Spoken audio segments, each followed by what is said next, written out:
Hey everybody, it's Jason Blaha, and I had a subscriber ask a question, which I will flip in here, and he was pretty much confused as to what happened, of why you can feel so strong one day and then lose strength so quickly.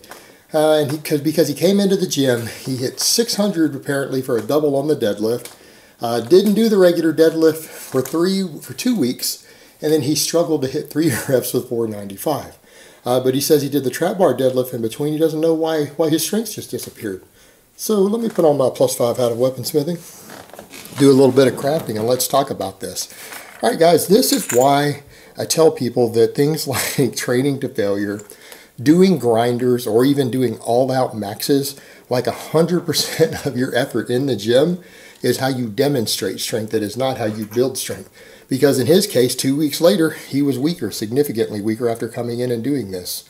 Why? What happened? What happened? Because you guys might have noticed something. I put up videos of me demonstrating strength that wasn't all-out efforts. Like last month, back in December, I did a video of me deadlifting 500 pounds, beltless, strapless, just chalk and boots on, and shorts and a t-shirt. Did 500 pounds for 7 reps. Everyone was like, man, you had another rep or 2 in the tank. Yes, I did, but you know what? That was also a PR. When you're training in the gym, just because you can do an extra rep or 2 doesn't mean you should. And you know what? Even after doing that, I didn't deadlift heavy again for a week. I did a light deadlift. I didn't go over 405 on the deadlift for a week after that. And that felt fairly heavy. You know why? Because I fatigued myself. I hit a massive rep PR on deadlift. Meaning, you know, gaining a rep with 500 pounds on the deadlift is an enormous strength difference. For most people, that is a monstrous change for them. To actually add reps at all with something like 500 pounds on a beltless deadlift is a lot. Unless you're very genetically gifted or on tons of drugs. That's very, very taxing to your body. Being able to do an extra rep with 500 pounds is taxing on your body, even if it wasn't a failure. You take something like that all the way to failure, and it could negatively affect your training for 2 or 3 weeks. It could take 2 or 3 weeks for your peripheral nervous system and everything to recover from that, particularly if you fail. That's why guys, after a powerlifting meet, you know, they peak for a powerlifting meet, and then a lot of times they can't even lift for a week. A lot of guys take a complete week off after that. They don't even touch a weight. And if they do try to lift anything, their strength is non-existent because they've given all they have. They're exhausted. Their body and nervous system and everything needs time to recover. And you know how you get bigger and stronger in the gym? It's not by coming in and hitting doubles with all-out effort or so bad that one of them grinds or it's slow. You grind deadlifts and squats out. You grind big, heavy, full-body movements out for one last rep that you can barely get. People do that all the time. You get away with it when you're smaller and weaker. You start getting bigger and bigger and you train that way, you're going to start stalling all the time.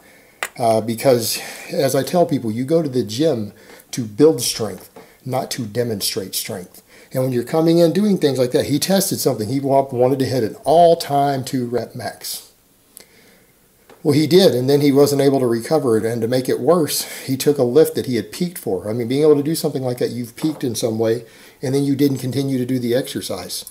When you come and do an exercise that's a similar exercise to maintain strength, you know you don't maintain strength on the main lift, right? You maintain the muscle mass. Trap bar deadlift will help you hold on to size, but you're not training the motor pattern. It's a different bar path. It is a completely different motor pattern. Why would you think that a trap bar deadlift would help you maintain your deadlift technique and motor pattern? You should have come in and deadlifted light. You should have been coming in hitting a couple of reps with 405 in between there because you didn't maintain your nervous system and you, again, push yourself so hard that you couldn't recover from it. And that's what people need to realize. On these big lifts, grinders, and hitting slow, grindy, shitty form reps or failing a rep on a big exercise, I don't care if it's a bench press, squat, deadlift, push press, it will fatigue you and it doesn't help you.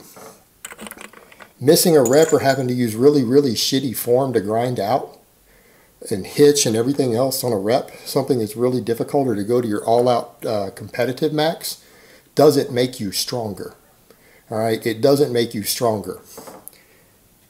In fact, we've noted that people ever going above 90% of a 1 rep max or above 90% effort does nothing for strength gains.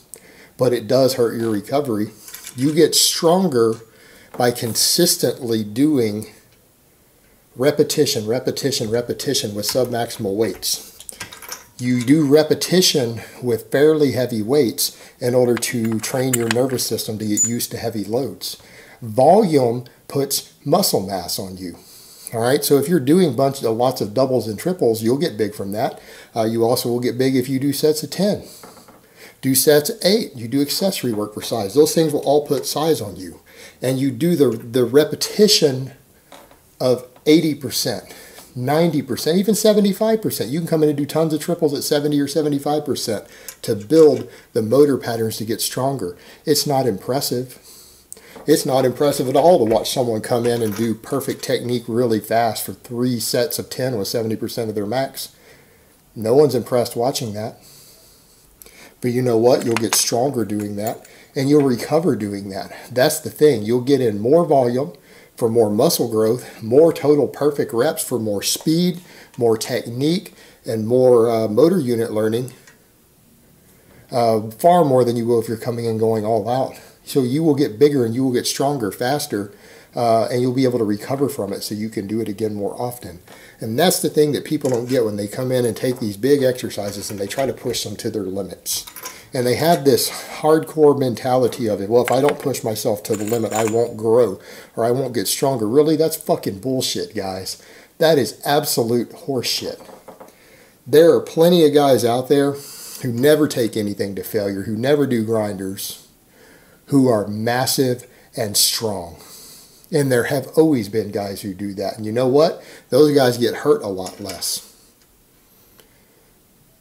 Coming in and giving 100% in every session, or even 100% into any given set when you train, for your training, not for a competitive environment, not when you're competing. When you compete, you basically flip the switch. When you compete, it is everything that you have. But when you start treating your gym sessions like they're a competitive environment and you go 100%, don't be surprised when you're snapped up, hurt, and fucked up and you don't make any progress, because that's what's going to happen.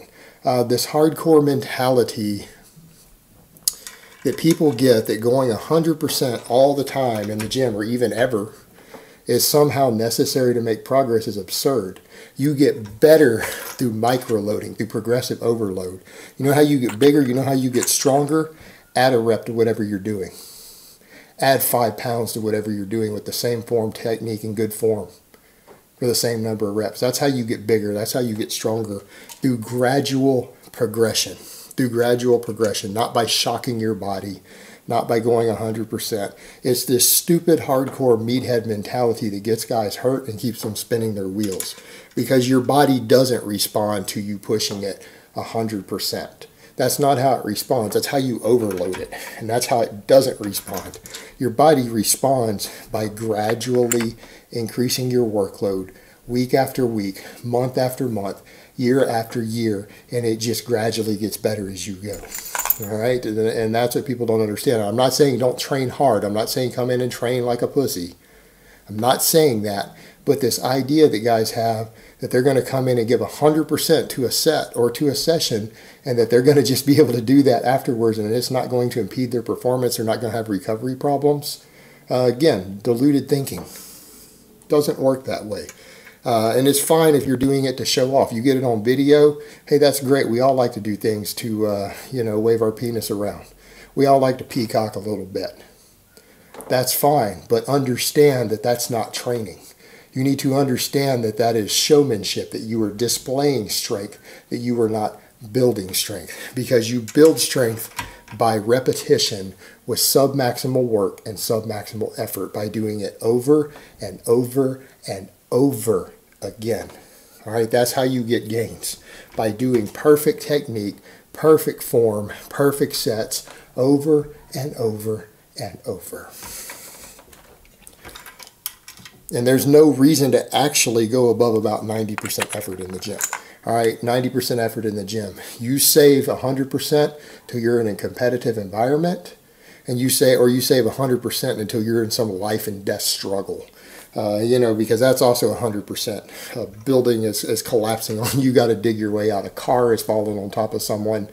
You're having to run for your life. Okay, fine. That's where you give 100% of everything that you have. You're competing in a competitive environment. Fine. You give 100% of everything that you have.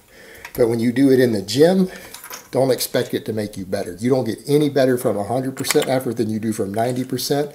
But what you do is impede your recovery, and that will count against you in future training sessions, which means you do it too many times, it will start to set you back. No need to do it.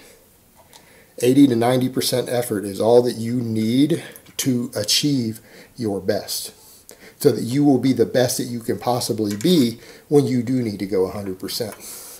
And this person who did this kind of learned some of that the hard way. That's just the way it goes. You can't give 100% of your body and expect your body to not react to it in a negative way. It's going to fatigue you. It is going to take you time to recover from that. And you may not always adapt to it as well. And you probably won't, because you're wasting time recovering now that you could have spent continuing to train and get better. And that just is what it is. All right, guys, but that's really all I have to say on that today. I hope it's been informative, and I will talk to you guys next time.